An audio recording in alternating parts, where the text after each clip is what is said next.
कैसे हैं दोस्तों? उम्मीद है कि आपकी एमडी-कैट की तैयारी अच्छी चल रही होगी। अगर आपने अभी तक ई-कैट या एमडी-कैट की तैयारी स्टार्ट नहीं की है, तो आप मकसद ऐप की तरफ से डिज़ाइन करदा ई-कैट एमडी-कैट का कोर्स बाय कर सकते हैं। डिस्क्रिप्शन में लिंक मौजूद है। आइए चैप्टर 4 स्टार्ट करते हैं। Chemical bonding. केमिकल बॉन्डिंग हम सबका फेवरेट चैप्टर है। अगर आप वर्ड केमिकल को थोड़ी देर के लिए इग्नोर कर दें और बॉन्डिंग पे कॉन्सेंट्रेट करें, तो बॉन्डिंग को हम ऐसे समझ सकते हैं जैसे कि हमारे आसपास के रिश्तों में एक बॉन्डिंग होती है। अगर आप रिश्तों के अंदर देखेंगे तो बहुत सारे रिश्तों में कोई मोहब्बत के रिश्ते हैं, कुछ ज़्यादा मजबूत होंगे और कुछ कमज़ोर, जैसे कि माँ बाप के दरमियान में, बहन भाई के दरमियान में, दोस्तों के दरमियान में और उनके दरमियान में भी जिनके दरमियान में आपने सोचा है। जी हाँ, बिल्कुल, मियाँ बीवी के दरमियान में। बॉन्डिंग, अगर ऐसी ही बॉन्डिंग दो केमिकल्स के दरमियान में या एटम्स या आइंस या मॉलिक्यूल्स के दरमियान में हो, तो उस बॉन्डिंग को कहा जाता है केमिकल बॉन्डिंग। एग्जाम्पल के तौर पर केमिकल बॉन्डिंग हमारे पास लेट से सोडियम क्लोराइड के दरमियान में, HCl के दरमियान में और अमोनियम आयन के अंदर अमोनिया और प्रोटॉन के दरमियान में बॉन्डिंग है। लेकिन ये सारी बॉन्डिंग्स अलग अलग हैं, कुछ ज़्यादा मजबूत हैं और कुछ कमज़ोर, जैसे कि हमारे रिश्ते होते हैं, कुछ बहुत मजबूत होते हैं और कुछ कमज़ोर। इन रिश्तों की मजबूती को या इनकी कमज़ोरी को हम देख तो नहीं सकते, लेकिन महसूस कर सकते हैं। किस तरीके से? उनकी एनर्जी से या उनके कंपैशन से। सिमिलरली बॉन्डिंग्स को भी हम चेक कर सकते हैं उनकी बॉन्ड एनर्जी से। कुछ बॉन्ड बहुत मजबूत होते हैं जिनको तोड़ना बहुत मुश्किल हो जाता है और कुछ बॉन्ड बहुत कमज़ोर होते हैं जिनको तोड़ना बहुत आसान होता है। आज के चैप्टर में हम इसी चीज़ को डिटेल में पढ़ेंगे। केमिकल बॉन्डिंग को हम दो क्लासेस में डिस्क्राइब कर सकते हैं। आइए उन क्लासेस को डिटेल में पढ़ते हैं। जैसे कि हमारे पास केमिकल बॉन्डिंग में फर्स्ट टाइप होती है इंट्रामॉलिक्यूलर फोर्सेस।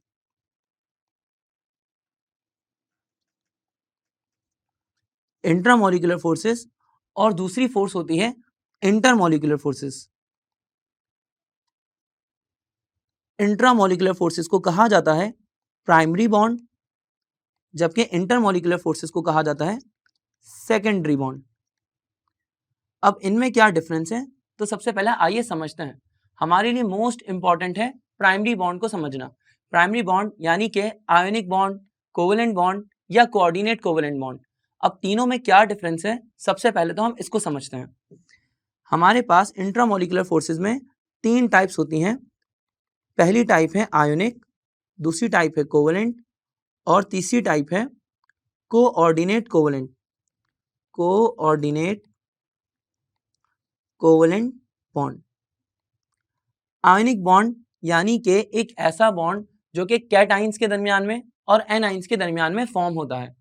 इसको कहा जाता है electrostatic force of attraction between two ions. तो electrostatic force of attraction between two ions is called ionic bond. अब जैसे कि सोडियम की बात करें तो सोडियम के लास्ट शेल में एक इलेक्ट्रॉन होता है और हर एलिमेंट ऑक्टेट रूल के चक्कर में अपना लास्ट शेल कंप्लीट करने की कोशिश करता है, यानी कि वो चाहता है कि उसके आखिरी शेल में 8 इलेक्ट्रॉन हो जाएं। सोडियम के पास लास्ट शेल में एक इलेक्ट्रॉन है, तो वो 7 इलेक्ट्रॉन तो नहीं छीन सकता, तो वो अपना वैलेंस इलेक्ट्रॉन रिलीज कर देता है, वैलेंस इलेक्ट्रॉन लॉस कर देता है, जिसकी वजह से सोडियम कन्वर्ट हो जाता है सोडियम आयन में, यानी कि कैट आयन में, और साथ में एक इलेक्ट्रॉन लॉस हो जाता है। अब अगर क्लोरीन का एक एटम इस इलेक्ट्रॉन को गेन कर ले तो वो कन्वर्ट हो जाएगा Cl नेगेटिव में, यानी कि Cl के क्लोरीन के एनाइन में। यहाँ पर सोडियम के कैट आयन और क्लोरीन के एनाइन के दरमियान में एक फोर्स ऑफ अट्रैक्शन डेवलप हो जाएगी और सोडियम का कैट आयन और क्लोरीन का एनाइन आपस में एक दूसरे से बॉन्ड बना लेंगे। इनके दरमियान में जो बॉन्ड है वो चार्जेस के दरमियान में, यानी कि पॉजिटिव चार्ज और नेगेटिव चार्ज के दरमियान में बॉन्ड है। इस बॉन्ड को कहा जाता है आयोनिक बॉन्ड, क्योंकि दो आयंस के दरमियान में। इसको इलेक्ट्रोस्टैटिक बॉन्ड और इलेक्ट्रोवैलेंट बॉन्ड भी कहा जाता है और ये बहुत मजबूत बॉन्ड है। प्राइमरी बॉन्ड में सबसे स्ट्रॉन्गेस्ट बॉन्ड है, इसीलिए इसकी बॉन्ड एनर्जी सबसे ज़्यादा होती है और इसीलिए इसकी पोलैरिटी भी सबसे ज़्यादा होती है। इसकी पोलैरिटी का डिफरेंस यानी इलेक्ट्रोनेगेटिविटी का डिफरेंस 1.7 से ज़्यादा होता है। तो यहाँ पर हम आयनिक बॉन्ड के बारे में समझ सकते हैं। इसकी इलेक्ट्रोनेगेटिविटी का डिफरेंस दो आयंस के दरमियान में 1.7 से ग्रेटर होता है। आइए बात करते हैं कोवेलेंट बॉन्ड की।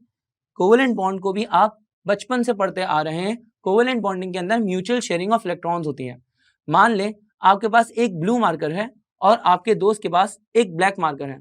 आपके दोस्त को ब्लू मार्कर चाहिए और आपको ब्लैक मार्कर, तो आप दोनों एक दूसरे से म्यूचुअल शेयरिंग कर लें। ये वाली शेयरिंग कहलाती है कोवेलेंट बॉन्डिंग, जिसमें बराबरी की बुनियाद पर शेयरिंग होती है। अब कोवेलेंट बॉन्डिंग में हमारे पास दो टाइप्स होती हैं। Covalent bonding is called mutual sharing of electrons. Covalent bond का मतलब है mutual sharing between two electrons या mutual sharing of electrons between two atoms या टू मॉलिक्यूल्स। तो यहाँ पे हम बात करते हैं कोवेलेंट बॉन्डिंग की। कोवेलेंट बॉन्डिंग में म्यूचुअल शेयरिंग ऑफ इलेक्ट्रॉन्स होती है। म्यूचुअल शेयरिंग ऑफ इलेक्ट्रॉन्स का मतलब है, अगर लेट से आपके दोस्त के पास एक ब्लू मार्कर है और आपके पास ब्लैक मार्कर है, आपके दोस्त को ब्लैक मार्कर चाहिए और आपको ब्लू, तो दोनों एक दूसरे से शेयरिंग कर लेंगे, यानी कि बराबर बराबर की बुनियाद पर शेयरिंग होगी। इस शेयरिंग को कहा जाता है म्यूचुअल शेयरिंग। अगर लेट से दोनों मार्कर्स आपके हैं और आपके दोस्त को भी मार्कर्स की नीड है, वो अपना कोई मार्कर शेयर नहीं कर रहा, आप दोनों मार्कर उसके साथ में शेयर कर रहे हैं, तो ये कहलाएगी वन साइडेड शेयरिंग। और वन साइडेड शेयरिंग को कहा जाता है कोऑर्डिनेट कोवेलेंट बॉन्ड। आइए इसके डिफरेंस को समझते हैं। सबसे पहले कोवेलेंट बॉन्डिंग में लेट से कि हमारे पास हाइड्रोजन है और हाइड्रोजन के पास आखिरी शेल में एक इलेक्ट्रॉन है। हाइड्रोजन को डुप्लीट कंप्लीट करने के लिए एक इलेक्ट्रॉन की फर्दर जरूरत है, तो हाइड्रोजन ने एक इलेक्ट्रॉन और शेयर कर लिया अपने ही हाइड्रोजन एटम से, तो इसको कहा जाएगा mutual sharing of electron. Similarly chlorine और क्लोरीन के दरमियान में एक इलेक्ट्रॉन की शेयरिंग है, इसको भी कहा जाएगा कोवेलेंट बॉन्डिंग। इसको मैं ठीक करके लिख देता हूं, क्लोरीन और क्लोरीन के दरमियान में एक एक इलेक्ट्रॉन की शेयरिंग है, इसको भी कहा जाएगा कोवेलेंट बॉन्डिंग। अगर एक एक इलेक्ट्रॉन शेयर होगा तो यह कहलाएगा सिंगल कोवेलेंट बॉन्ड और इसको सिंगल लाइन से रिप्रेजेंट किया जाएगा। अगर दो इलेक्ट्रॉन शेयर होंगे तो इसको कहा जाएगा डबल कोवेलेंट बॉन्ड, और अगर तीन इलेक्ट्रॉन्स पेयर शेयर होंगे तो इसको कहा जाएगा ट्रिपल कोवेलेंट बॉन्ड। जैसे कि हाइड्रोजन और हाइड्रोजन के दरमियान में सिंगल कोवेलेंट बॉन्ड होगा, ऑक्सीजन के दरमियान में डबल कोवेलेंट बॉन्ड होगा, और नाइट्रोजन के दरमियान में ट्रिपल कोवेलेंट बॉन्ड होगा, क्योंकि डिपेंड करता है कि कितने इलेक्ट्रॉन्स पेयर आपस में शेयर कर रहे हैं। और ये सारी डिपेंडेंसी जाके जुड़ जाएगी वैलेंसी के ऊपर। नाइट्रोजन के पास 5 इलेक्ट्रॉन होते हैं। अगर हम नाइट्रोजन की बात करें, यहाँ पर आप देख सकते हैं नाइट्रोजन के वैलेंस शेल में नाइट्रोजन के पास टोटल 7 इलेक्ट्रॉन्स होते हैं। फर्स्ट शेल में 2 जो कि बॉन्डिंग में पार्टिसिपेट नहीं करेंगे, इसीलिए हम उसके वैलेंस शेल की ही बात करेंगे। तो उसके पास वैलेंस शेल में 5 इलेक्ट्रॉन होते हैं और नाइट्रोजन को अपना ऑक्टेट कंप्लीट करने के लिए 3 इलेक्ट्रॉन्स की ज़रूरत होती है। तो नाइट्रोजन 3 इलेक्ट्रॉन्स आपस में शेयर कर लेगा। जब नाइट्रोजन आपस में 3 इलेक्ट्रॉन्स शेयर कर लेगा तो वो 3 कोवेलेंट बॉन्ड्स बनाएगा, इसीलिए इसकी बॉन्ड एनर्जी भी ज़्यादा होगी। जितने नंबर ऑफ बॉन्ड्स बढ़ जाएंगे उतनी ही बॉन्ड एनर्जी भी बढ़ती चली जाएगी। लेकिन यहाँ तक मैं आपको एक बात बताता चलूँ, कोवेलेंट बॉन्डिंग में म्यूचुअल शेयरिंग ऑफ इलेक्ट्रॉन्स होती है। अभी तक हमने जितनी भी एग्जांपल्स की बात करी वो सिमिलर एटम्स के दरमियान में थी, जैसे कि ऑक्सीजन और ऑक्सीजन सिमिलर हैं। अगर हाइड्रोजन और हाइड्रोजन की बात करें तो ये भी सिमिलर हैं, और नाइट्रोजन भी सिमिलर हैं। सिमिलर एटम्स के दरमियान में जो बॉन्डिंग होती है, जो कोवेलेंट बॉन्डिंग होती है, इसको कहा जाता है non polar covalent bond. Non polar covalent bond में क्योंकि सब एक जैसे होते हैं तो इलेक्ट्रॉन नेगेटिविटी का डिफरेंस 0 होता है या करीब करीब 0 होता है। अगर हम पोलर कोवेलेंट बॉन्ड्स की बात करेंगे तो पोलर कोवेलेंट बॉन्ड्स में इलेक्ट्रॉन नेगेटिविटी का डिफरेंस 1.7 से नीचे होगा, 0 से ऊपर होगा और 1.7 से नीचे होगा।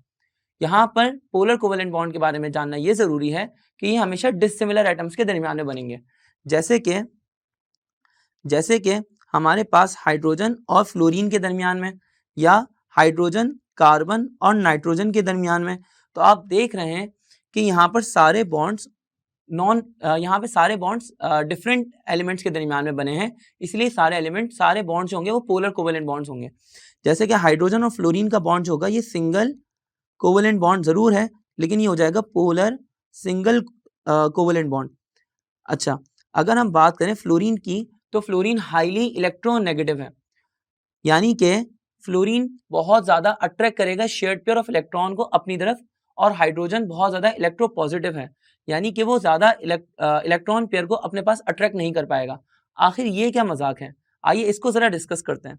हाइड्रोजन के ऊपर पार्शियल पॉजिटिव चार्ज और फ्लोरीन के ऊपर पार्शियल नेगेटिव चार्ज, यानी कि ये आयनिक कैरेक्टर क्यों आता है, ये जानना बड़ा ज़रूरी है। इसके लिए मैं आपको एक एग्जाम्पल देता हूँ। लेट्स से कि मेरे भाई ने और मैंने मिलकर एक चीज़ खरीदी। एग्जाम्पल के तौर पर कोई वीडियो गेम, मैंने और मेरे भाई ने वीडियो गेम खरीदा, हम दोनों ने बराबर के पैसे देकर वीडियो गेम को अपनी तरफ कर लिया।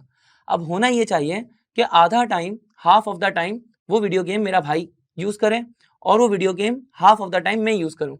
लेकिन क्योंकि मैं ताकतवर हूँ और मैंने अपनी ताकत का यहाँ पर फ़ायदा उठाया और मैंने इस वीडियो गेम को ज़्यादा देर के लिए अपने पास रखा और अपने भाई के साथ नाइंसाफ़ी की, तो इस चक्कर में मैं नेगेटिव हो जाऊंगा, यानी कि मेरे ऊपर पार्शियल नेगेटिव चार्ज आ जाएगा और मेरे भाई को वो शेयर चीज़ क्योंकि कम टाइम के लिए मिलेगी तो उसके ऊपर पार्शियल पॉजिटिव चार्ज आ जाएगा। इसको आप ऐसे समझ सकते हैं जैसे कि हाइड्रोजन, इसके पास एक इलेक्ट्रॉन है, और क्लोरीन, हाइड्रोजन के पास एक इलेक्ट्रॉन है, यानी कि फर्स्ट शेल में ही एक इलेक्ट्रॉन है, इसके पास कोई और शेल भी नहीं है। जबकि अगर बात करें क्लोरीन की, तो क्लोरीन के पास टोटल 3 शेल्स हैं, 17 इलेक्ट्रॉन्स हैं, और लास्ट शेल में 7 इलेक्ट्रॉन है। तो वैलेंस शेल में क्लोरीन के पास 7 इलेक्ट्रॉन्स हैं। तो अगर आप देखेंगे क्लोरीन और हाइड्रोजन के दरमियान में एक एक इलेक्ट्रॉन शेयर हुआ है, लेकिन क्योंकि क्लोरीन का साइज बहुत बड़ा है और हाइड्रोजन का साइज बहुत छोटा है, और क्लोरीन के ऊपर न्यूक्लियर फोर्स ऑफ अट्रैक्शन उसके वैलेंस शेल पे बहुत ज़्यादा है, जबकि हाइड्रोजन के पास इतनी न्यूक्लियर फोर्स ऑफ अट्रैक्शन नहीं है, इसीलिए ये क्लोरीन इस शेयर्ड पेयर ऑफ इलेक्ट्रॉन को ज़्यादा देर के लिए अपने पास रखेगा। जैसे कि ये पूरा इलेक्ट्रॉन पेयर क्लोरीन के पास घूमता रहेगा, जब हाइड्रोजन की बारी आएगी तो फौरन से घूम जाएगा हाइड्रोजन की वैलेंस शेल से, यानी कि हाइड्रोजन के पास कम देर के लिए रहेगा और क्लोरीन के पास ज़्यादा देर के लिए। दोबारा देखिएगा कि क्लोरीन के पास ज़्यादा देर तक घूमेगा और हाइड्रोजन के पास थोड़ी सी देर के लिए, और फिर इस तरह से। इसका मतलब यह कि क्लोरीन ने तकरीबन इस इलेक्ट्रॉन को छीन ही लिया है और हाइड्रोजन ने तकरीबन इस इलेक्ट्रॉन को लूज ही कर दिया है। इसीलिए क्लोरीन के ऊपर आ जाएगा यहाँ पर पार्शियल नेगेटिव चार्ज, क्लोरीन पे आएगा पार्शियल नेगेटिव चार्ज, और हाइड्रोजन के ऊपर आएगा पार्शियल पॉजिटिव चार्ज। इस चीज को कहा जाता है ionic character in covalent bond, या इसी चीज को हम पोलैरिटी भी कह सकते हैं। अगर पोलैरिटी किसी बॉन्ड में ज्यादा हो जाती है तो वो बॉन्ड और ज्यादा मजबूत हो जाता है। जैसे कि HF का बॉन्ड ज्यादा मजबूत होगा HCl के बॉन्ड से, और HCl का बॉन्ड ज्यादा मजबूत होगा HBr से, और HBr का बॉन्ड ज्यादा मजबूत होगा HI से। तो आइए इस चीज को भी डिस्कस करते हैं, क्योंकि पेपर में ये पूछा जाता है। अगर मैं आपसे पूछूं कि ऑर्डर ऑफ बॉन्ड स्ट्रेंथ, इसमें किसकी बॉन्ड स्ट्रेंथ सबसे ज्यादा है, इसका ऑर्डर बताना है, तो हमारे पास सही ऑर्डर होगा कि HF की बॉन्ड स्ट्रेंथ ज्यादा, HCl की कम, और फिर HCl की ज्यादा, HBr की कम, और HBr की ज्यादा और HI की कम। लेकिन अगर मैं आपसे पूछूं ऑर्डर ऑफ रिएक्टिविटी, इनमें रिएक्टिविटी का ऑर्डर क्या है, तो ये ऑर्डर बिल्कुल उल्टा हो जाएगा। ऑर्डर ऑफ रिएक्टिविटी इसमें क्या हो जाएगा, देखिए हाइड्रोजन आयोडाइड का बॉन्ड सबसे वीक है इन सब में, तो हाइड्रोजन आयोडाइड का बॉन्ड सबसे जल्दी टूटेगा। जब हाइड्रोजन और आयोडीन का बॉन्ड जल्दी टूट जाएगा तो वो जल्दी किसी और चीज से रिएक्ट कर जाएंगे, इसलिए हाइड्रोजन आयोडाइड की रिएक्टिविटी ज्यादा होगी और HBr की कम, फिर HBr की रिएक्टिविटी ज्यादा होगी और HCl की कम, और इसी तरह से HF की रिएक्टिविटी सबसे कम होगी। जितना मजबूत बॉन्ड होगा, जितना स्ट्रॉन्ग बॉन्ड होगा, उतनी ज्यादा बॉन्ड एनर्जी, और जितनी ज्यादा बॉन्ड एनर्जी उतनी कम उसकी रिएक्टिविटी। तो ये हो जाएगा HI की रिएक्टिविटी ज़्यादा, HBr की कम, और HBr की रिएक्टिविटी ज़्यादा, HCl की कम, और HCl की रिएक्टिविटी ज़्यादा, HF की कम। तो आई होप कि आपको ये वाली बात समझ आई होगी। पोलर कोवेलेंट बॉन्ड और नॉन पोलर कोवेलेंट बॉन्ड भी आपको बहुत अच्छे से समझ आ गया होगा। दोबारा रिवाइज करते हैं कि अगर सिमिलर एटम्स के दरमियान में बॉन्ड बनेगा तो वो कहलाएगा नॉन पोलर कोवेलेंट बॉन्ड, जैसे कि हाइड्रोजन और हाइड्रोजन के दरमियान में, या क्लोरीन क्लोरीन के दरमियान में। अगर डिफरेंट डिसिमिलर एटम्स के दरमियान में बॉन्ड बनेगा म्यूचुअल शेयरिंग ऑफ इलेक्ट्रॉन्स का, तो इसको कहा जाएगा पोलर कोवेलेंट बॉन्ड, जैसे कि HF या HCl के दरमियान में, या कार्बन और नाइट्रोजन के दरमियान में। यहाँ पर हमें यह समझ में आया कि पोलर कोवेलेंट बॉन्ड में आयोनिक कैरेक्टर भी होगा। पोलर कोवेलेंट बॉन्ड में इलेक्ट्रोनेगेटिविटी का डिफरेंस 0 से ज्यादा होगा और 1.7 से कम। लेकिन हमने ये भी पढ़ा था कि आयोनिक बॉन्ड में ये इलेक्ट्रोनेगेटिविटी का डिफरेंस 1.7 से ज्यादा होगा। उस वक्त क्या होगा, जब इलेक्ट्रोनेगेटिविटी का डिफरेंस एग्जैक्ट 1.7 हो जाए, ना 1.7 से ज्यादा ना ही 1.7 से कम। जैसे कि अगर 1.7 से ज्यादा हो गया इलेक्ट्रोनेगेटिविटी का डिफरेंस अगर 1.7 से ज्यादा है तो ये बॉन्ड है आयोनिक, और अगर इलेक्ट्रोनेगेटिविटी का डिफरेंस 1.7 से कम है तो ये हो जाएगा पोलर कोवेलेंट बॉन्ड। लेकिन अगर एग्जैक्ट 1.7 हुआ फिर, तो यहां पर अकॉर्डिंग टू पॉलिंग अगर एग्जैक्ट 1.7 डिफरेंस हुआ इलेक्ट्रोनेगेटिविटी का, तो ये कहलाएगा 50% आयोनिक और 50% पोलर कोवेलेंट बॉन्ड। शायद ये बात आपको अजीब लगे, लेकिन ये कुछ ऐसा ही है। अब आइए बात करते हैं कोऑर्डिनेट कोवेलेंट बॉन्ड की। तो कोऑर्डिनेट कोवेलेंट बॉन्ड में one sided sharing of electron होती है। One sided sharing of electron का मतलब यह है कि लेट से अगर हम बात करते हैं अमोनिया की, तो हमारे पास नाइट्रोजन और हाइड्रोजन के दरमियान में एक नाइट्रोजन और 3 हाइड्रोजन के दरमियान में 3 कोवेलेंट बॉन्ड होंगे। अगर नाइट्रोजन की बात करें तो नाइट्रोजन के पास एक लोन पेयर ऑफ इलेक्ट्रॉन भी होगा। लेट से कि एक प्रोटॉन आया, उस प्रोटॉन का मतलब यानी कि हाइड्रोजन, और हाइड्रोजन के ऊपर पॉजिटिव चार्ज है, इसको कहा जाता है प्रोटॉन। अब हाइड्रोजन के ऊपर जो पॉजिटिव चार्ज है, इसका मतलब ये है कि इसके पास एक इलेक्ट्रॉन था, इसने वो इलेक्ट्रॉन भी लॉस कर दिया। अब इस हाइड्रोजन का जो कैटाइन है, इसको अपना वैलेंस शेल कंप्लीट करने के लिए 2 इलेक्ट्रॉन्स की जरूरत है, और वो 2 इलेक्ट्रॉन्स इसको नाइट्रोजन से मिल सकते हैं। तो इसने क्या किया, नाइट्रोजन से एक इलेक्ट्रॉन पेयर यानी कि दोनों इलेक्ट्रॉन्स शेयर कर लिए। अब हाइड्रोजन ने क्योंकि इलेक्ट्रॉन पेयर को गेन किया है, इसीलिए H+ आयन कहलाएगा एक्सेप्टर, जबकि जो नाइट्रोजन ने इलेक्ट्रॉन पेयर को डोनेट किया तो ये कहलाएगा डोनर।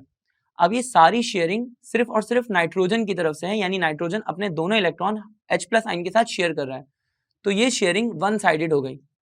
अब ये फॉर्मेशन है अमोनियम आयन की, जो कि एग्जांपल्स में बहुत ज्यादा पूछी जाती है। कोऑर्डिनेट कोवेलेंट बॉन्ड को डेटिव बॉन्ड भी कहा जाता है। आइए नेक्स्ट टॉपिक पर चलते हैं, और नेक्स्ट टॉपिक है हमारे पास इंटरमॉलिक्यूलर फोर्स ऑफ अट्रैक्शन। जैसे कि हमने बात की थी कि हमारे पास 2 टाइप्स की फोर्सेस ऑफ अट्रैक्शन होती हैं, या 2 टाइप्स के केमिकल बॉन्ड होते हैं, एक तो इंट्रा और एक inter. Intramolecular force of attraction कहलाते हैं प्राइमरी बॉन्ड, और ये सबसे इंपॉर्टेंट थे जिसको हमने डिटेल में डिस्कस किया। इंटरमॉलिक्यूलर फोर्स ऑफ अट्रैक्शन अपने अंदर एक बहुत बड़ा टॉपिक है, जिसको अभी कवर करना एक नेक्स्ट टू इम्पॉसिबल बात है, इसीलिए हम इसकी इंपॉर्टेंट बातों को अपने ध्यान में रखेंगे। इंटरमॉलिक्यूलर फोर्स ऑफ अट्रैक्शन कहलाती है सेकेंडरी बॉन्ड, और ये 4 टाइप्स की होती है। सबसे पहली टाइप मेटालिक बॉन्डिंग, दूसरी टाइप हाइड्रोजन बॉन्डिंग, तीसरी टाइप डायपोल मोमेंट, या इसको डायपोल मोमेंट भी कहा जाता है, और चौथी टाइप डिस्पर्जन फोर्सेस। इन चारों के नाम हमने इंटरमॉलिक्यूलर फोर्स ऑफ अट्रैक्शन में पढ़ लिए हैं। यहाँ पर आप मेटालिक बॉन्डिंग को और डिस्पर्जन फोर्सेस को स्किप कर सकते हैं, क्योंकि ये इतना ज़्यादा फ्रीक्वेंटली नहीं पूछे जाते हैं। अगर बात की जाए हाइड्रोजन बॉन्ड की, तो हाइड्रोजन बॉन्ड आप चैप्टर नंबर 2 के अंदर लिक्विड्स वाले पोर्शन में जाके पढ़ सकते हैं। उसकी वीडियो यहाँ पे आपको बटन पर क्लिक करके मिल जाएगी, वहाँ पर हाइड्रोजन बॉन्ड आपको बहुत डिटेल में मिल जाएगा। अब बात करते हैं डायपोल मोमेंट की। तो हमारे पास डायपोल मोमेंट बहुत इंपॉर्टेंट है। डायपोल मोमेंट को आप ऐसे डिफाइन कर सकते हैं कि एक टेंडेंसी किसी मैग्नेट की अपने आप को ओरिएंट करने की मैग्नेटिक फील्ड के अंदर। ये क्या मतलब हुआ? आपने देखा होगा कि अगर हमारे पास 2 मैग्नेट्स हैं, अगर आप एक मैग्नेट के सेम पोल को दूसरे मैग्नेट के सेम पोल की तरफ लेकर जाएंगे, तो दूसरा मैग्नेट पहले तो आगे ही जाता रहेगा, क्योंकि वो रिपेल होगा। जैसे कि नॉर्थ पोल और नॉर्थ पोल एक दूसरे से रिपेल होंगे, तो दोनों मैग्नेट्स एक दूसरे से फासला रखते हुए आगे बढ़ते रहेंगे। जैसे जो आगे वाला मैग्नेट है वो आगे जाएगा, और पीछे वाला मैग्नेट उसको ऊपर फोर्स लगा के उसको आगे पुश करता रहेगा। लेकिन आखिर कब तक? जब थोड़ा टाइम गुजरेगा तो जो आगे वाला मैग्नेट है वो उछल कर पीछे वाले मैग्नेट से चिपक जाएगा, यानी कि वो मैग्नेटिक फील्ड में अपने आप को रीअरेंज करेगा, ताकि वो किसी मैग्नेट के ऑपोजिट पोल से बॉन्ड बना सके।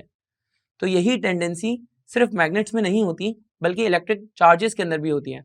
पार्शियल पॉजिटिव चार्ज और पार्शियल नेगेटिव चार्ज जो अलग अलग एटम्स के ऊपर होता है, या अलग अलग एटम्स या अलग अलग आइंस के ऊपर होता है, वो अपने आप को मैग्नेटिक फील्ड में या इलेक्ट्रिक फील्ड में इस तरह से अरेंज करते हैं कि उनके दरमियान में डायपोल मोमेंट बहुत ज्यादा बढ़ जाए।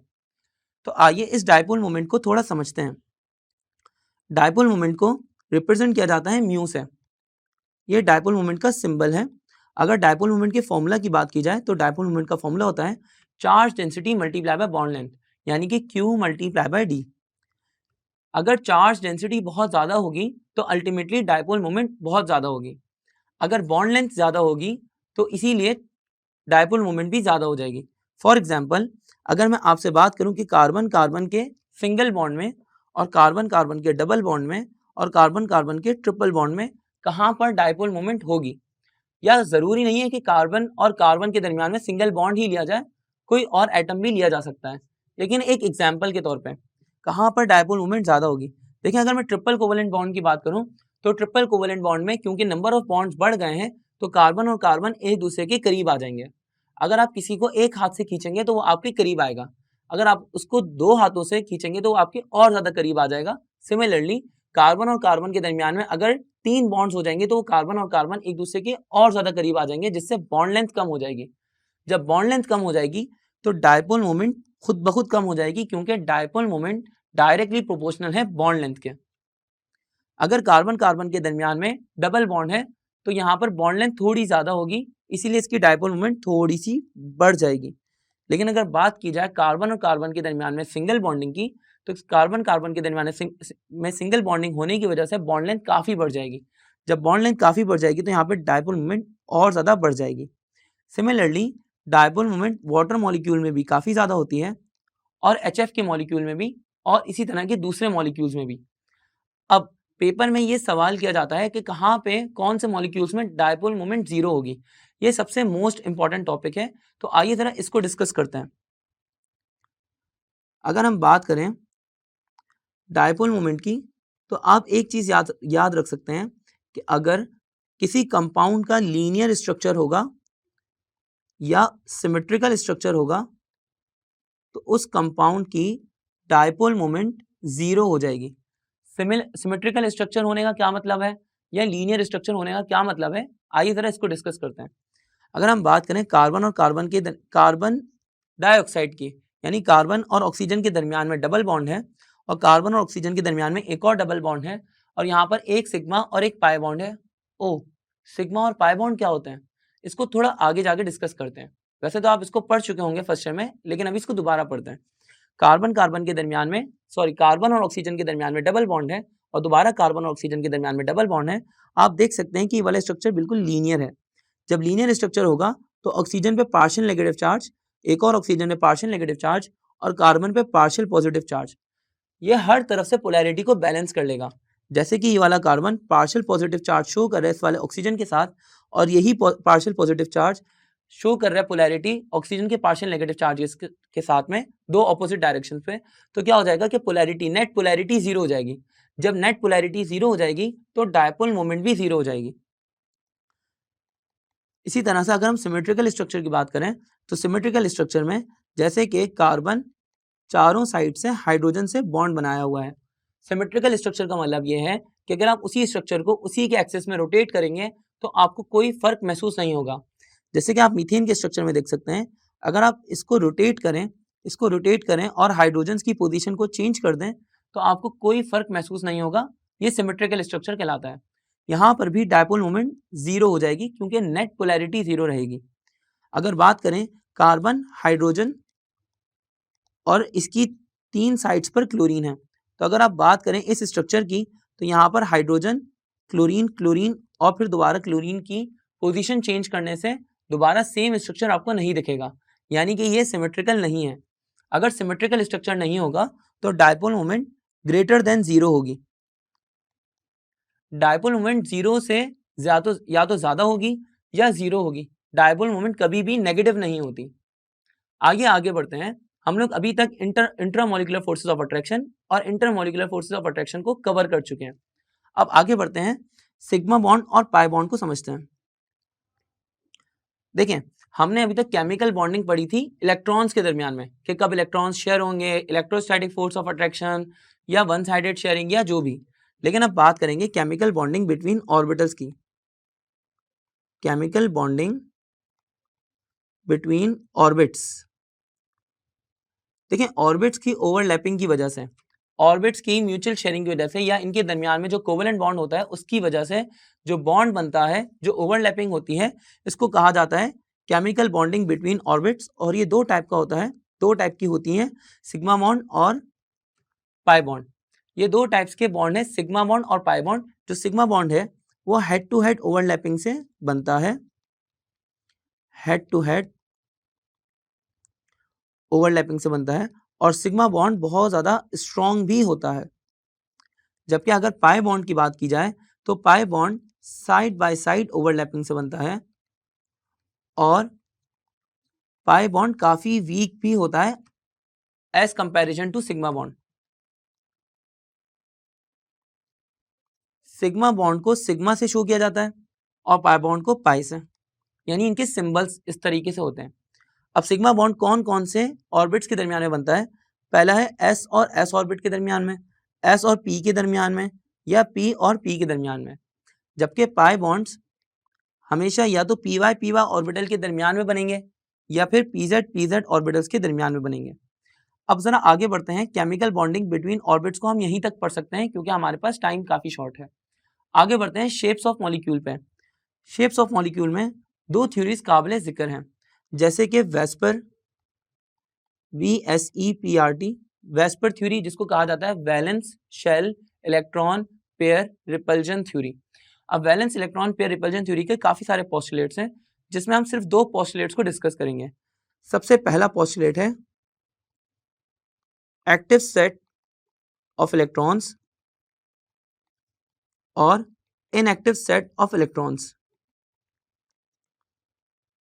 एक्टिव सेट ऑफ इलेक्ट्रॉन्स वो हैं जो या तो लोन पेयर हो, या वो इलेक्ट्रॉन्स जो कि बॉन्डिंग में पार्टिसिपेट करें, यानी कि bond pair. Active set of electrons में लोन पेयर या बॉन्ड पेयर्स दोनों आते हैं। अगर हम बात करें इनएक्टिव सेट ऑफ इलेक्ट्रॉन्स में, तो इनएक्टिव सेट ऑफ इलेक्ट्रॉन्स में पाई इलेक्ट्रॉन्स आएंगे। वेस्पर थ्योरी के अंदर बहुत सारे पोस्टुलेट्स में से सिर्फ ये दो पोस्टुलेट बड़े इंपॉर्टेंट इसलिए हैं क्योंकि इसकी बेसिस पर आप किसी भी शेप और किसी भी मॉलिक्यूल की शेप को प्रिडिक्ट कर सकते हैं। जैसे कि इन दो पोस्टुलेट में सबसे पहले इनएक्टिव सेट ऑफ इलेक्ट्रॉन की बात समझिए। अगर पाई इलेक्ट्रॉन्स होंगे तो हम उसको मॉलिक्यूल की शेप देते हुए कंसिडर नहीं करते। जैसे कि अगर हम बात करें कार्बन डाइऑक्साइड में, तो कार्बन डाइऑक्साइड में पहला बॉन्ड होगा सिग्मा और दूसरा बॉन्ड होगा पाई, फिर एक और बॉन्ड सिग्मा और ऊपर वाला बॉन्ड पाई, यानी कि डबल बॉन्ड होगा तो डबल बॉन्ड में पहला वाला सिग्मा होगा और दूसरा पाई होगा। ट्रिपल कोवेलेंट बॉन्ड होगा तो फर्स्ट सिग्मा होगा और बाकी दोनों पाई होंगे। हमेशा पहला बॉन्ड सिग्मा बनेगा, बाकी जितने बॉन्ड्स उसके ऊपर बनेंगे वो सब पाई होंगे। तो यहाँ पर दो सिग्मा और दो पाई बॉन्ड है, तो हम क्या करेंगे, वेस्पर थ्योरी के हिसाब से हम पाई बॉन्ड को इग्नोर कर देंगे। तो कार्बन के पास सिर्फ दो पेयर ऑफ इलेक्ट्रॉन्स यानी कि दो बॉन्ड पेयर्स हैं जो कि एक्टिव सेट के तौर पे काउंट किए जाएंगे। अगर हमारे पास कार्बन डाइऑक्साइड में दो एक्टिव सेट ऑफ इलेक्ट्रॉन है तो इसकी शेप हो जाएगी डायगोनल, यानी कि दो कॉर्नर्स वाली, या इसको लीनियर भी कहा जा सकता है। हम कार्बन डाइऑक्साइड से अब आ जाते हैं एक्टिव सेट ऑफ इलेक्ट्रॉन पे। देखिए अगर किसी कंपाउंड के पास लोन पेयर ऑफ इलेक्ट्रॉन हो या बॉन्ड पेयर, दोनों का एक्टिव सेट में काउंट किया जाएगा और उसको टोटल काउंट करके फिर उसकी शेप दी जाएगी। तीन शेप्स बड़ी इंपॉर्टेंट है। पहली शेप है टेट्राहेड्रल, फिर ट्राइगोनल और फिर डायगोनल। जैसे कि मैं तीनों की एग्जांपल्स की बात कर लेता हूं, जैसे कि वाटर या अमोनिया,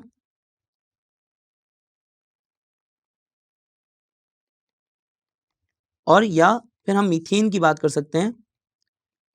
जब भी हम एक्टिव सेट ऑफ इलेक्ट्रॉन की बात करेंगे तो हम हमेशा active set of electron central element के लेंगे। सेंट्रल एलिमेंट जो कि तादाद में कम होगा और दरमियान में होगा। अब दरमियान में होगा ये हमें कैसे पता चलेगा, तो आप ऐसा समझ लीजिए जो तादाद में कम है वो सेंट्रल एलिमेंट है। जैसे कि हाइड्रोजन और ऑक्सीजन में ऑक्सीजन सेंट्रल एलिमेंट है। अब ऑक्सीजन के पास दो लोन पेयर ऑफ इलेक्ट्रॉन होते हैं और एक बॉन्ड पेयर, मतलब दो बॉन्ड पेयर हैं दो हाइड्रोजन के साथ। तो दो लोन पेयर, दो bond pair, total active set हो गए 4, शेप हो जाएगी टेट्राहेड्रल। अगर बॉन्ड एंगल आपसे पूछ लें तो आप यहाँ पर 109 को टिक कर लीजिए। लेकिन बात यह है कि 109 यहाँ पे वाटर मॉलिक्यूल का बॉन्ड एंगल नहीं होता, ये थोड़ा कम होता है, 107 तक होता है। लेकिन हम 109 ही लिखेंगे क्योंकि हम तमाम टेट्राहेड्रल को 109 डिग्री के हिसाब से याद रखेंगे। अब आगे बढ़ते हैं। नाइट्रोजन के पास एक लोन पेयर ऑफ इलेक्ट्रॉन है और 3 बॉन्ड पेयर, तो एक लोन पेयर और 3 बॉन्ड पेयर्स, टोटल हो गए 4 एक्टिव सेट। ये भी शेप हो जाएगी टेट्राहेड्रल। और सिमिलरली यहाँ पर 4 एक्टिव सेट हैं क्योंकि चारों बॉन्ड पेयर हैं, तो ये शेप भी हो जाएगी टेट्राहेड्रल। अगर बात करें हम BF3 की, तो बोरॉन के पास कोई लोन पेयर ऑफ इलेक्ट्रॉन नहीं होता। यहाँ पर बोरॉन ने 3 फ्लोरीन से बॉन्ड बनाया हुआ है और ये तीनों बॉन्ड्स बॉन्ड पेयर को शो कर रहे हैं, कोई लोन पेयर नहीं है। 3 एक्टिव सेट ऑफ इलेक्ट्रॉन है, तो यहाँ पर 3 एक्टिव सेट ऑफ इलेक्ट्रॉन्स की वजह से इस शेप का नाम हो जाएगा ट्राइगोनल। उम्मीद है शेप ऑफ मॉलिक्यूल आपको यहाँ तक समझ आई होगी। अब बढ़ते हैं हमारे नेक्स्ट टॉपिक पे, और हमारे नेक्स्ट टॉपिक का नाम है हाइब्रिडाइजेशन। हाइब्रिडाइजेशन एक बहुत बड़ा टॉपिक है और इसको भी हम डिटेल में समझे बगैर थोड़ी सी बातों को याद रख लेते हैं। जैसे कि हाइब्रिडाइजेशन किस वक्त होती है? डिफरेंट ऑर्बिटल्स जिनकी एनर्जी डिफरेंट है, लेकिन उनकी एनर्जी में बहुत ज़्यादा फर्क नहीं है और उनकी शेप भी डिफरेंट है। ये सब आपस में कंबाइन होते हैं और सब आपस में कंबाइन होके नए ऑर्बिटल्स बना लेते हैं जिनकी शेप भी सेम होती है और जिनकी एनर्जी भी सेम होती है। Same orbitals of same shape and same energy. तो जो हमारे पास नए ऑर्बिटल्स बनेंगे उनको कहा जाएगा, एक second, same shape and same energy. जो हमारे पास नए ऑर्बिटल्स बनेंगे उन ऑर्बिटल्स को कहा जाएगा हाइब्रिड ऑर्बिटल्स। इसकी एग्जांपल हम ऐसे ले सकते हैं, जैसे कि लेट से मैंने अपने 4 दोस्तों को कोई चीज़ खिलानी है और मेरे पास 4 अलग अलग चीज़ें हैं। अगर मैं चारों को अलग अलग चीज़ें दूंगा तो शायद उनको बुरा लगे। अगर मैं उन चारों चीज़ों को आपस में मिक्स कर दूंगा और मिक्स करने के बाद चारों को बराबर बराबर का मिक्सचर दूंगा तो सब में इक्वालिटी आ जाएगी, सब में बराबर की चीज़ें, एक जैसी चीज़ें शेयर होंगी, तो फिर कोई बुरे लगने वाली बात नहीं होगी। इसी तरह से अगर हम कार्बन की बात करें तो हमारे पास कार्बन में 4 इलेक्ट्रॉन्स होंगे वैलेंस शेल में। तो कार्बन की इलेक्ट्रॉनिक कॉन्फ़िगरेशन अगर की जाए तो कार्बन की इलेक्ट्रॉनिक कॉन्फ़िगरेशन के हिसाब से इलेक्ट्रॉनिक कॉन्फ़िगरेशन होगी 1s2, एक्साइटेड स्टेट में 2s1, 2px1, 2py1 और 2pz1। यहाँ पर कार्बन के पास जो सेकंड शेल में पहला इलेक्ट्रॉन है वो s ऑर्बिटल में है, 2s ऑर्बिटल में। फिर सेकंड शेल में जो दूसरा इलेक्ट्रॉन है वो 2px ऑर्बिटल में है और फिर 2py में तीसरा इलेक्ट्रॉन और 2pz में चौथा इलेक्ट्रॉन। अगर इस कार्बन को अपना बॉन्ड बनाना है हाइड्रोजन्स के साथ तो आप जरा ध्यान से देखिएगा, एक इलेक्ट्रॉन s ऑर्बिटल में, दूसरा इलेक्ट्रॉन px, तीसरा py और चौथा pz। यहाँ पर एक हाइड्रोजन से बॉन्ड बना रहे हैं। देखिए हाइड्रोजन के पास जो इलेक्ट्रॉन है वो s ऑर्बिटल में। अगर आप इन दोनों बॉन्ड्स को कंसिडर करेंगे तो ये बॉन्ड बनेगा s और px के दरमियान में। यहाँ पर अगर हम हाइड्रोजन की बात करें तो हाइड्रोजन के पास भी एक इलेक्ट्रॉन s ऑर्बिटल में है। यहाँ पर जो इलेक्ट्रॉन्स के दरमियान में बॉन्ड बनेगा वो s और s ऑर्बिटल के दरमियान में बनेगा। जबकि यहाँ पर जो हाइड्रोजन के अंदर इलेक्ट्रॉन है, हाइड्रोजन का जो इलेक्ट्रॉन है वो है s ऑर्बिटल में। तो यहाँ पर अगर हम चौथे बॉन्ड की बात करें तो हाइड्रोजन का जो चौथा बॉन्ड बनेगा कार्बन के साथ में, तो कार्बन के साथ में फोर्थ बॉन्ड उसका बन रहा है s और pz के दरमियान से। प्रैक्टिकली अगर हम इसको वेस्पर थ्योरी के हिसाब से देखेंगे, अगर हम थ्योरेटिकली देखेंगे, थ्योरेटिकली ये चारों बॉन्ड डिफरेंट होने चाहिए कि पहला बॉन्ड s और s ऑर्बिटल के दरमियान में, फिर s और px के दरमियान, फिर s और py के दरमियान, फिर s और pz के दरमियान। लेकिन जब प्रैक्टिकली एक्सपेरिमेंट किया गया तो ये चारों बॉन्ड्स एक जैसे निकले, यानी इनमें कोई फर्क महसूस नहीं हुआ। ये कैसे पॉसिबल है? तो इसके लिए थ्योरी आई हाइब्रिडाइजेशन की। हाइब्रिडाइजेशन की थ्योरी से क्या मुराद है कि कार्बन ने हाइड्रोजन से बॉन्ड बनाने से पहले अपने सारे ऑर्बिटल्स को मिक्स कर लिया। जब कार्बन ने अपने चारों ऑर्बिटल्स को मिक्स कर लिया तो उसके बाद जब हाइड्रोजन से बॉन्ड बनेंगे तो चारों बॉन्ड्स एक जैसे बनेंगे। यही प्रोसेस कहलाता है हाइब्रिडाइजेशन। अब ये कैसे हुआ कि कार्बन का s ऑर्बिटल,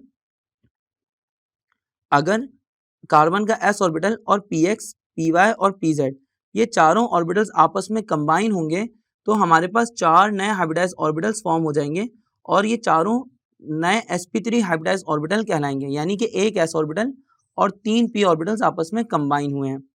अगर sp3 हाइब्रिडाइजेशन की बात की जाए तो यहाँ पर हमेशा स्ट्रक्चर बनेगा टेट्राहेड्रल और sp3 हाइब्रिडाइजेशन में बॉन्ड एंगल हमेशा 109 डिग्री ही होगा। 109 के आगे पॉइंट्स में, डेसिमल्स में डिफरेंस हो सकता है, लेकिन वहां पर हम इस बात को जाने देते हैं। अब बात करते हैं sp2 हाइब्रिडाइजेशन की।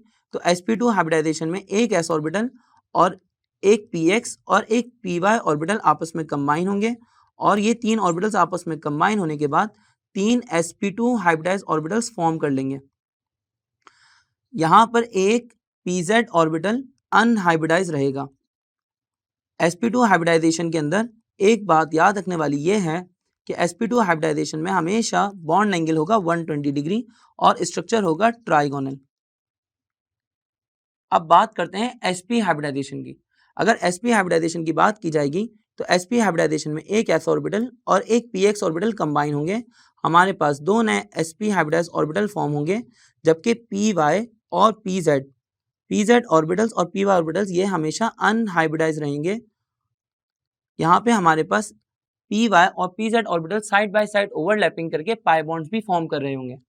sp हाइब्रिडाइजेशन में जो बॉन्ड एंगल होगा वो होगा 180 डिग्री, और यहाँ पर जो शेप होगी वो होगी डायगोनल। अब हम कंपाउंड्स को देख के कैसे पहचानेंगे कि किस में sp3 हाइब्रिडाइजेशन है और कब sp2 है और कब sp हाइब्रिडाइजेशन है? तो इसके लिए एक शॉर्ट ट्रिक याद कर सकते हैं। अगर कार्बन कार्बन के दरमियान में ट्रिपल कोवेलेंट बॉन्ड बना दें और कार्बन कार्बन के दरमियान में डबल कोवेलेंट बॉन्ड और कार्बन कार्बन के दरमियान में सिंगल कोवेलेंट बॉन्ड, तो आप इसको देख के प्रिडिक्ट कर सकते हैं।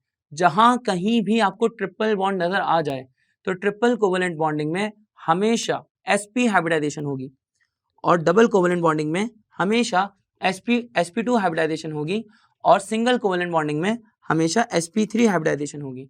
यानी कि यहाँ पर पहले sp, फिर sp से sp2 में जा रहा है और फिर sp2 से sp3 में जा रहा है। अगर हम बात करते हैं, ये सवाल कुछ इस तरह से भी पूछा जा सकता है। अगर हमारे पास कोई अल्केन है और अल्केन से अल्कीन और फिर अल्कीन से अल्काइन की तरफ जा रहा है, तो ये कौन सी हाइब्रिडाइजेशन का डिफरेंस आएगा? तो देखिए, अल्केन, एन से मुराद आप समझ सकते हैं कि यहाँ पे सारे सिंगल बॉन्ड्स होंगे। जब सारे सिंगल बॉन्ड्स होंगे तो यहाँ पे sp3 हाइब्रिडाइजेशन होगी, फिर sp3 से sp2, क्योंकि ईन के अंदर डबल बॉन्ड होगा, और फिर आइन के अंदर ट्रिपल बॉन्ड होगा, तो हमारे पास sp2 से sp के अंदर मूव कर रहे हैं। तो ये हाइब्रिडाइजेशन का सारा चक्कर। चैप्टर नंबर 4 को हम यहाँ पर खत्म करते हैं, और नेक्स्ट वीडियो में हम आपसे मिलेंगे इंशाल्लाह ताला इसके MCQs में। जब तक आप लोग अपना ख्याल रखें। अगर आपने हमारा चैनल सब्सक्राइब नहीं किया है तो अभी सब्सक्राइब कर दीजिए और बेल आइकन को भी प्रेस कर दीजिए। शुक्रिया।